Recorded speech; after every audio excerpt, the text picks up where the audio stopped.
जरा कल्पना कीजिए कि हम दुनिया के सबसे अमीर और ताकतवर लोगों के साथ एक कमरे में बैठे हैं। ये कोई आम कमरा तो नहीं होगा, राइट? बिल्कुल नहीं। साल है 1923 और जगह है शिकागो का मशहूर एज वाटर बीच होटल। हमारे आसपास चार्ल्स श्वाब और सैमुअल इंसुल जैसे लोग बैठे हैं। जो उस समय पूरी अमेरिकी अर्थव्यवस्था का पहिया घुमा रहे थे। सही कहा। सीधे शब्दों में कहें तो ये वो लोग थे जिनके पास दुनिया भर का पैसा था। लेकिन 25 साल बाद कहानी पूरी तरह बदल गई। बिल्कुल। 25 साल बाद फास्ट फॉरवर्ड करें तो हम पाएंगे कि इनमें से ज्यादातर लोग या तो पूरी तरह दिवालिया होकर मरे, कुछ ने आत्महत्या कर ली और कुछ पागलपन का शिकार हो गए। अरे बाप रे। हाँ, जिस चीज ने मुझे सबसे ज्यादा चौंकाया वो ये है कि इन लोगों को पैसा कमाना तो बहुत अच्छी तरह आता था। फिर ऐसा क्या था जो ये नहीं जानते थे? आज की इस डीप डाइव में हम इसी रहस्य को सुलझाने वाले हैं। और ये रहस्य ना हमारी पूरी शिक्षा प्रणाली पर एक बहुत बड़ा सवालिया निशान खड़ा करता है। हम आज जिस विषय पर गहराई से चर्चा कर रहे हैं उसका आधार बुकपीडिया यूट्यूब चैनल से ली गई रॉबर्ट कियोसाकी की बेहद प्रभावशाली किताब रिच डैड पुअर डैड की एक विस्तृत समरी है। हाँ, ये किताब तो एक क्लासिक है। बिल्कुल। और आपने जो 1923 की उस मीटिंग का जिक्र किया ना, वो इस बात का सबसे बड़ा सबूत है कि बहुत सारा पैसा कमा लेना और उस पैसे को बनाए रखना, ये दोनों बिल्कुल अलग अलग कौशल हैं। पॉइंट है। हमारा आज का मिशन यही समझना है कि क्यों हमारे स्कूल हमें आर्थिक रूप से साक्षर बनाने में विफल रहते हैं और असल जिंदगी में अमीर बनने की मानसिकता कैसे काम करती है। और इस पूरी मानसिकता को समझने के लिए किताब एक बहुत ही शानदार और अनोखे कॉन्सेप्ट का इस्तेमाल करती है, दो पिताओं की अवधारणा। मतलब ये कोई काल्पनिक कहानी नहीं है, लेखक का अपना अनुभव है। उनके एक पुअर डैड थे जो उनके सगे पिता थे, जो बहुत ज्यादा पढ़े लिखे थे, है ना? हाँ, बेहद उच्च शिक्षित। स्टैनफोर्ड से लेकर कई बड़ी यूनिवर्सिटीज की डिग्रियां थी उनके पास, लेकिन वो जीवन भर आर्थिक रूप से संघर्ष करते रहे। और दूसरी तरफ उनके रिच डैड थे। सही कहा, जो उनके सबसे अच्छे दोस्त माइक के पिता थे। इन्होंने शायद 8वीं कक्षा भी पूरी नहीं की थी, लेकिन आगे चलकर वो हवाई राज्य के सबसे अमीर लोगों में से एक बन गए। अब इन दोनों पिताओं का जो मानसिक अंतर है ना, वही हमारी पूरी चर्चा की नींव है। असली पिता यानी जो पुअर डैड थे, उनका नजरिया वही था जो आज हम 99% घरों में सिखाया जाता है कि अच्छे नंबर लाओ, सुरक्षित नौकरी ढूंढो और कड़ी मेहनत करो। बिल्कुल। लेकिन जो रिच डैड थे, उनका नजरिया एकदम उलट था। उनका मानना था कि स्कूल आपको केवल एक अच्छा कर्मचारी बनना सिखाता है, मालिक बनना नहीं। क्या बात है। और उनका सबसे पहला और सबसे कड़वा सबक ये था कि अमीर लोग पैसे के लिए काम नहीं करते। मतलब ईमानदारी से कहूँ तो जब कोई पहली बार ये सुनता है कि पैसे के लिए काम मत करो, तो ये बहुत ही अव्यवहारिक लगता है। हाँ, अजीब तो लगता है, क्योंकि जमीनी हकीकत तो यही है कि हम सब अपने बिल चुकाने के लिए ही काम कर रहे हैं। लेकिन किताब में इसे मानव मनोविज्ञान की एक बहुत गहरी परत से जोड़ा गया है। एक कहानी है गधे और गाजर की। अरे हाँ, वो कहानी बहुत सटीक है। एक मालिक अपने गधे से काम करवाने के लिए उसके चेहरे के ठीक सामने एक डंडे पर गाजर लटका देता है। गधा उस गाजर तक पहुंचने के लालच में दिन भर बोझा ढोता है। आज चलता रहता है, लेकिन वो गाजर उसे कभी नहीं मिलती और अगले दिन वही चक्र फिर से शुरू हो जाता है। बिल्कुल। देखो, ये कहानी कोई मजाक नहीं है, बल्कि हमारी आधुनिक अर्थव्यवस्था का सबसे कड़वा सच है। अगर हम इंसान के आर्थिक व्यवहार का विश्लेषण करें तो हम पाते हैं कि ज्यादातर लोग दो बहुत ही शक्तिशाली भावनाओं के गुलाम हैं। डर और लालच। डर मतलब पैसे खत्म होने का डर। हाँ, सबसे पहले आता है डर। पैसे न होने का डर, समाज में पीछे छूट जाने का डर।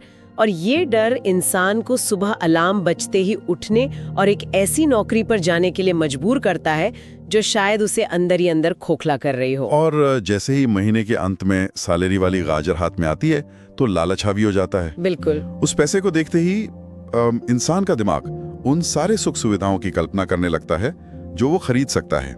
एक नई गाड़ी, EMI पर एक बड़ा आईफोन या वीकेंड पर महंगी ट्रिप। और यहीं वो जाल पूरी तरह से कस जाता है।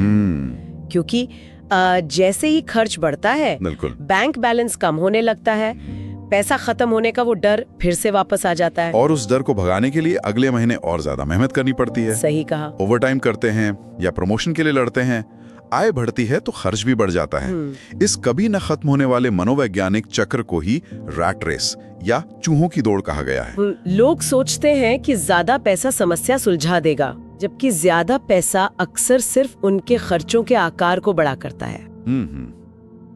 इसे समझने के लिए मैं एक एनालॉजी देना चाहूंगा। हाँ, बताइए। आज की जो पारंपरिक नौकरी है ना, वो एक सब्सक्रिप्शन सर्विस की तरह हो गई है। ओह, सब्सक्रिप्शन सर्विस, वो कैसे?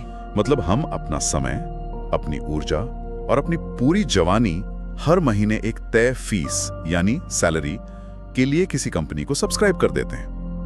हम उस कंपनी का मूल्य बढ़ाने में पूरी जिंदगी लगा देते हैं, लेकिन उस कंपनी के असली मालिक हम कभी नहीं बनते। बहुत गहरा विचार है ये। हम सिर्फ एक मशीन का पुर्जा बनकर रह जाते हैं। और इस सब्सक्रिप्शन से बाहर निकलने का रास्ता रॉबर्ट को बचपन में ही मिल गया था, जब रिच डैड ने उन्हें और उनके दोस्त को अपने स्टोर पर बिना किसी सैलरी के मुफ्त में काम करने को कहा। लेकिन कोई मुफ्त में काम क्यों करेगा, खासकर तब जब वो पैसे कमाने के गुर सीखने आए हो? क्योंकि रिच डैड उन्हें सैलरी की उस गाजर की आदत नहीं डालना चाहते थे। अच्छा। जब आपके दिमाग को ये पता होता है कि काम के बदले पैसे नहीं मिलने वाले हैं, तो वो अलग तरह से सोचना शुरू करता है। वो नए अवसरों को देखने लगता है। और वहीं से उन्हें वो कॉमिक बुक वाला आइडिया मिला, राइट? बिल्कुल। रॉबर्ट ने देखा कि एक डिस्ट्रीब्यूटर पुरानी कॉमिक बुक्स को आधा फाड़कर फेंक रहा था, क्योंकि उसे केवल ऊपर का आधा हिस्सा ही क्रेडिट के लिए वापस भेजना होता था। और यहाँ से एक बहुत ही शानदार बिजनेस मॉडल का जन्म हुआ। रॉबर्ट ने उस डिस्ट्रीब्यूटर से बात की कि क्या वे बिना फटी हुई पुरानी कॉमिक्स अपने पास रख सकते हैं। शर्त यह थी कि वे उन्हें बेचेंगे नहीं। फिर उन्होंने उन कॉमिक्स से अपने घर के बेसमेंट में एक रेंटल लाइब्रेरी शुरू कर दी। क्या बात है। उन्होंने अपने दोस्त की बहन को वहाँ लाइब्रेरियन के तौर पर काम पर रखा और बच्चों को 10 सेंट्स प्रति घंटे के हिसाब से कॉमिक्स पढ़ने के लिए दी। अब इस पूरी व्यवस्था के पीछे के विज्ञान को समझिए। रॉबर्ट को खुद वहाँ खड़े रह के कॉमिक्स नहीं देनी पड़ती थी। सिस्टम बन चुका था। हाँ, सिस्टम बन चुका था। कर्मचारी काम कर रही थी और कॉमिक्स, जो एक तरह से उनकी संपत्ति बन चुकी थी, वो लगातार पैसा बना रही थी। बिना खुद काम किए उन्हें हर हफ्ते करीब $9.5 लाख की कमाई होने लगी थी। और यही पैसिव इनकम का असली अर्थ है। पैसा उनके लिए काम कर रहा था, वे पैसे के लिए नहीं। लेकिन पैसिव इनकम कमाना कहानी का सिर्फ एक हिस्सा है। हम वापस 1923 के उस एजवाटर बीच होटल की मीटिंग पर आते हैं। हाँ, श्वाब और इंसुल। उन जैसे लोगों को पैसा कमाना तो बहुत अच्छे से आता था, फिर वे क्यों डूबे? यहीं पर किताब का दूसरा सबसे अहम सबक सामने आता है, वित्तीय साक्षरता यानी फाइनेंशियल लिटरेसी। तो क्या इसका मतलब है कि सिर्फ पैसा कमा लेना काफी नहीं है? बिल्कुल नहीं। उन दिग्गजों के डूबने का कारण वही था जो अक्सर रातों रात लॉटरी जीतने वालों के साथ होता है। बिना वित्तीय साक्षरता के कमाया गया पैसा रेत पर बने महल की तरह होता है।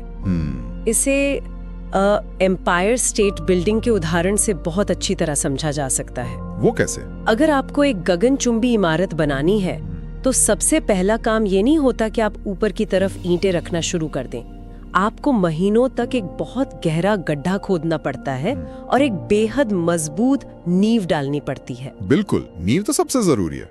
लेकिन अगर आपको उपनगरों में एक छोटा से घर बनाना है, तो 6 इंच का कंक्रीट स्लैब भी काफी होता है। तो क्या आप ये कह रही हैं कि हमारी शिक्षा प्रणाली हमें सिर्फ वो 6 इंच का स्लैब बनाना सिखाती है? 100%।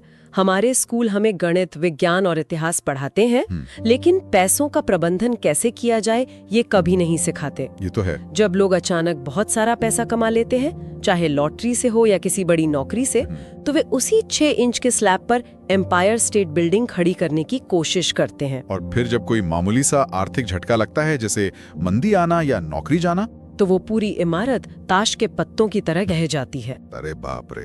तो फिर इस मजबूत नींव को बनाने की शुरुआत कहाँ से होती है? स्रोत सामग्री के अनुसार ये शुरू होता है एसेट्स और लायबिलिटीज के बीच के असली अंतर को समझने से, जिसे अमीर डैड किस सिद्धांत कहते थे? Keep it simple stupid. हाँ, और ये परिभाषा इतनी सरल है कि बड़े-बड़े अकाउंटेंट्स भी इसमें उलझ जाते हैं। अच्छा। अमीर डैड के अनुसार एसेट यानी संपत्ति वो चीज है जो आपकी जेब में पैसा डालती है, और लायबिलिटी यानी दायित्व वो चीज है जो आपकी जेब से पैसा निकालती है। बस इतना ही? बस इतना ही। अमीर लोग एसेट्स खरीदते हैं, जबकि गरीब और मिडिल क्लास लोग लायबिलिटीज खरीदते हैं, ये सोचकर कि वे एसेट्स खरीद रहे हैं। रुकिए, यहाँ मुझे एक आम आदमी के नजरिए से कड़ा पुशबैक देना होगा। हाँ, बताइए। क्योंकि ये बात समाज की मान्यताओं के बिल्कुल खिलाफ जाती है। बचपन से हमें सिखाया जाता है कि अपना खुद का घर खरीदना जिंदगी की सबसे बड़ी उपलब्धि है। लोग गर्व से कहते हैं कि मेरा घर मेरा सबसे बड़ा एसेट है। रॉबर्ट की भी अपने पुअर डैड से इसी बात पर जबरदस्त बहस हुई थी। मान लीजिए मैंने आज 50 लाख का घर लिया और 10 साल बाद वो 80 लाख का हो गया, तो ये तो सीधा 30 लाख का फायदा हुआ ना। फिर ये लायबिलिटी कैसे हो सकता है? देखने में ये फायदा लगता है, लेकिन जरा इस गणित को कैश फ्लो के नजरिए से गहराई से समझते हैं। कैश फ्लो मतलब पैसा अंदर आ रहा है या बाहर जा रहा है, राइट? बिल्कुल। जब कोई 50 लाख का घर लेता है तो वो अपनी जेब से सारा पैसा नहीं देता, वो बैंक से 20 या 30 साल का लोन लेता है। हाँ, EMI तो देनी पड़ती है। उन 10 सालों में बैंक को जो भारी भरकम ब्याज चुकाया गया है, क्या उसे 30 लाख के फायदे में से घटाया गया? वो पॉइंट है, ब्याज तो बहुत ज्यादा होता है। और सिर्फ ब्याज नहीं, हर साल उस घर का प्रॉपर्टी टैक्स देना होता है, इंश्योरेंस भरना होता है, मरम्मत और रंग रोगन करवाना होता है। ये सब तो जेब से बाहर ही जा रहा है। हाँ, लगातार बाहर जा रहा है। और सबसे बड़ी बात है अवसर की लागत, यानी अपॉर्चुनिटी कॉस्ट। वो क्या है? जो लाखों रुपए उस घर के डाउन पेमेंट और EMI में फंसा दिए, अगर वही पैसा किसी ऐसे बिजनेस या स्टॉक में लगाते जो हर महीने मुनाफा देता, तो संपत्ति कहीं अधिक तेजी से बढ़ती। क्या बात है, ये एक बहुत बड़ा नजरिया बदलने वाला विचार है। किताब में रॉबर्ट की पत्नी के माता पिता का जो उदाहरण है वो इसे और भी पुख्ता करता है। अरे हाँ, वो रिटायरमेंट वाला किस्सा। रिटायरमेंट के बाद उन लोगों ने सोचा कि एक बड़ा घर लेना एक सुरक्षित निवेश है, लेकिन बाद में पता चला कि सिर्फ उस घर का प्रॉपर्टी टैक्स ही $1000 प्रति माह था। और उनका रिटायरमेंट का सारा पैसा एक ऐसे घर में फंस गया जो हर महीने उनकी जेब काट रहा था। तो क्या आपका मतलब है कि हमें घर खरीदना ही नहीं चाहिए? नहीं, घर खरीदना गलत नहीं है। गलती ये मानना है कि आपका घर आपका प्राथमिक और एकमात्र निवेश है। अच्छा, तो अमीर लोग क्या करते हैं? अमीर लोग पहले ऐसे एसेट्स बनाते हैं जो उन्हें कैश फ्लो देते हैं, जैसे कोई चलता हुआ बिजनेस, स्टॉक्स या रेंटल प्रॉपर्टी जहाँ से किराया आता है। जब उन एसेट्स से इतना पैसा आने लगता है कि वे उससे घर की EMI आसानी से भर सकें, तब वे लग्जरी घर या महंगी गाड़ियां खरीदते हैं। मध्य वर्ग की सबसे बड़ी त्रासदी ये है कि वे अपनी खून पसीने की कमाई को सीधा लायबिलिटी खरीदने में लगा देते हैं। तो अगर हमें अपनी पूंजी को घर की EMI में नहीं फंसाना है तो उसे कहाँ लगाना है? ये हमें स्रोत के चौथे सबक की ओर ले जाता है, अपने काम से काम रखें या माइंड योर ओन बिजनेस। बिल्कुल। और इसे समझाने के लिए मैकडॉनल्ड्स के संस्थापक रेक रॉक की जो कहानी है वो वाकई आंखें खोलने वाली है। ओह, वो कहानी बहुत ही सटीक है। एक बार रेक रॉक ऑस्टिन में MBA छात्रों की एक क्लास को संबोधित कर रहे थे। बातों बातों में उन्होंने छात्रों से एक बहुत ही सीधा सा सवाल पूछा कि क्या आप में से कोई बता सकता है कि मैं किस बिजनेस में हूँ? और जाहिर है सबको लगा होगा कि ये एक मजाकिया सवाल है।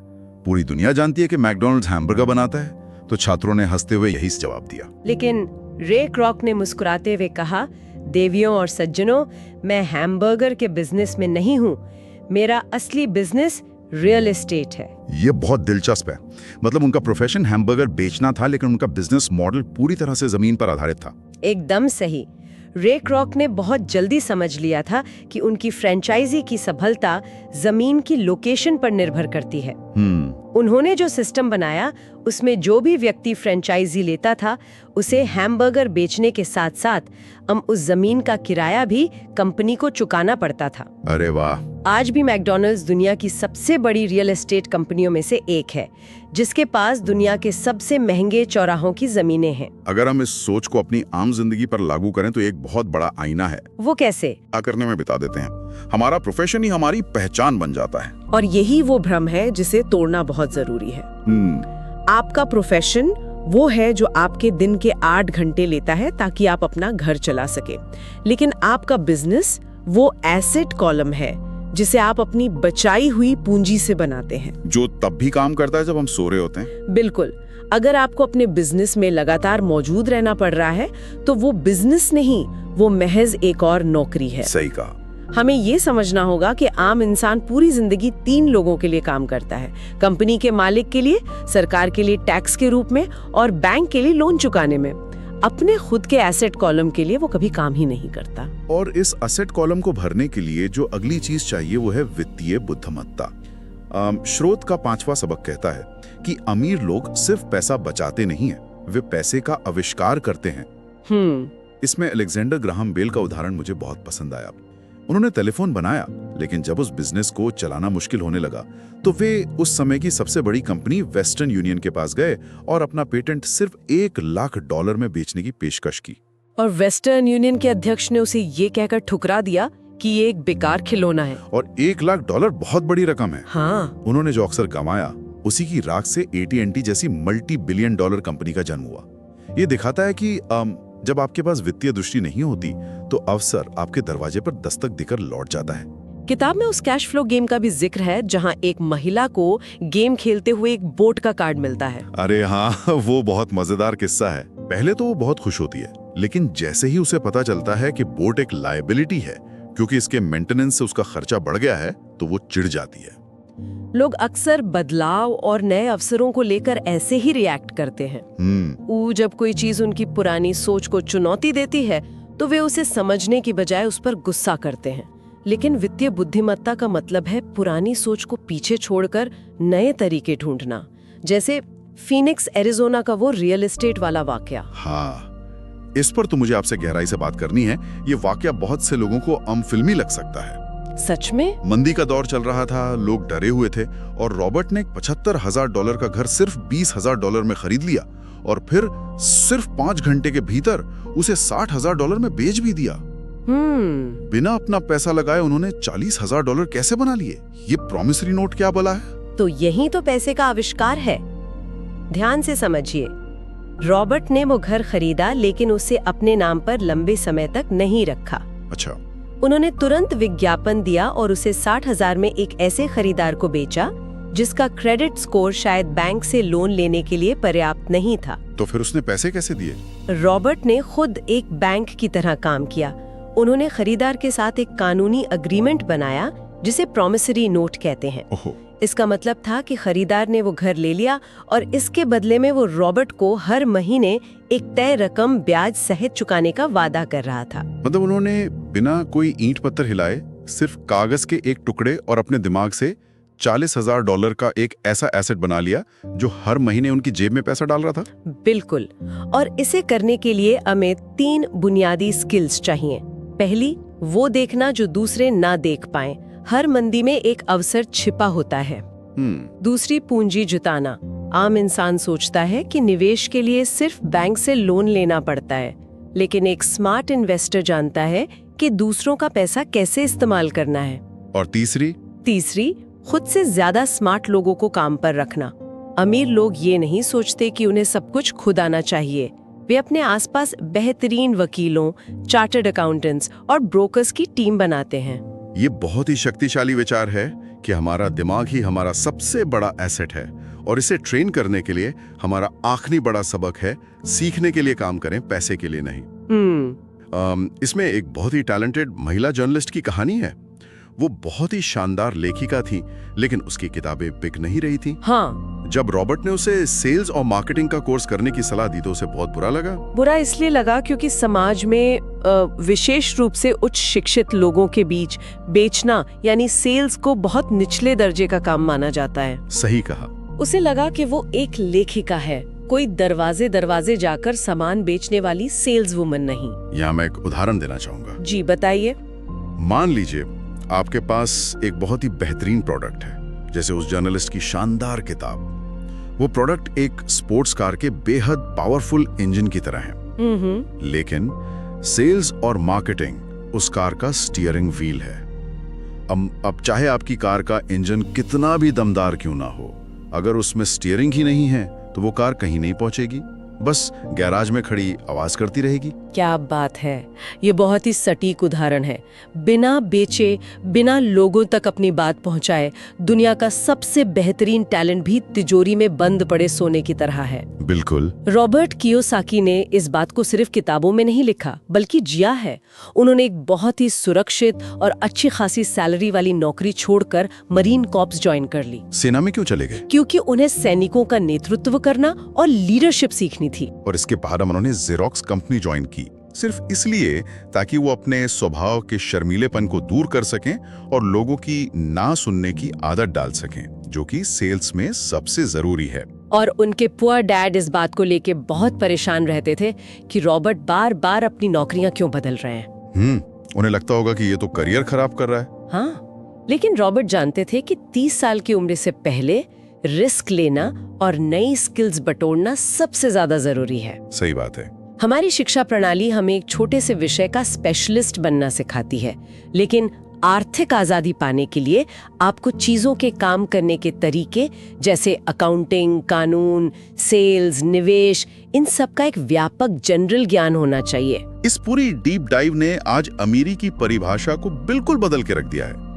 अमीर डैड और पुअर डैड के बीच का सबसे बड़ा फासला उनके बैंक बैलेंस का नहीं बल्कि उनकी सोच का था। बिल्कुल। डर और लालच के चक्र को समझना, घर को एकमात्र निवेश न मानना, एसेट्स और लायबिलिटीज का असली फर्क पहचानना और पैसे को अपने लिए काम पर लगाना, यही वो विज्ञान है जो हमें रैट रेस से बाहर निकाल सकता है। और सच कहूं तो ये किताब केवल पैसा कमाने के बारे में नहीं है, ये अपने समय और अपने जीवन पर नियंत्रण वापस पाने के बारे में है। बिल्कुल सही कहा।